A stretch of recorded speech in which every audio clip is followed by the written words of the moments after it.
বহুল আলোচিত সেনাবাহিনীর অবসরপ্রাপ্ত মেজর সিনহা মোহাম্মদ রাশেদ খান হত্যা মামলায় সাবেক ওসি প্রদীপ কুমার দাস ও পরিদর্শক মোহাম্মদ লিয়াকত আলীকে মৃত্যুদণ্ড বহাল রেখেছেন হাইকোর্ট। একই সঙ্গে ৬ আসামির যাবজ্জীবন দণ্ড বহাল রেখেছেন আদালত। এছাড়া রায়ে প্রত্যেক আসামির ৫০,০০০ টাকা করে জরিমানার আদেশ বহাল রাখা হয়েছে।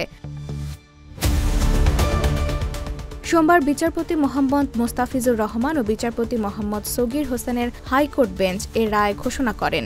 এর আগে গেল বৃহস্পতিবার মামলাটির উভয় পক্ষের যুক্তিতর্ক উপস্থাপন শেষে রায়ের জন্য এদিন ধার্য করেন, যেখানে সব আসামিদের নিম্ন আদালতের দেওয়া সাজা বহাল চান অ্যাটর্নি জেনারেল।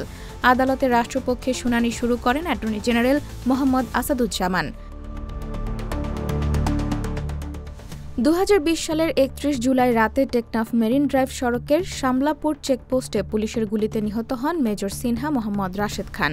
এই ঘটনায় দায়ের করা মামলার বিচার শেষে ২০২২ সালের ৩১ জানুয়ারি কক্সবাজার জেলা ও দায়রা জজ আদালত ২ জনকে মৃত্যুদণ্ড, ৬ জনকে যাবজ্জীবন ও ৭ জনকে খালাস দিয়ে রায় দিয়েছিলেন।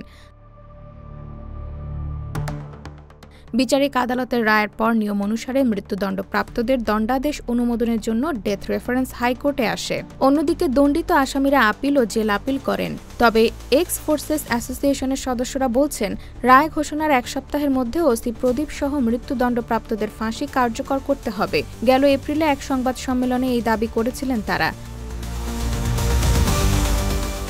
সেনাবাহিনীর কঠিন নিয়মতান্ত্রিক জীবন থেকে অবসর নিয়ে সিনহা ছুটে বেড়াতেন ভ্রমণের নেশায়। সেই নেশাতেই তিনি গিয়েছিলেন কক্সবাজারের মেরিন ড্রাইভে। ১ মাস যাবৎ অবস্থান করছিলেন কক্সবাজারের হিমছড়িতে। জাস্ট গো নামের একটি ভ্রমণ বিষয়ক ডকুমেন্টারি বানাচ্ছিলেন তিনি। IBTV USA, new York.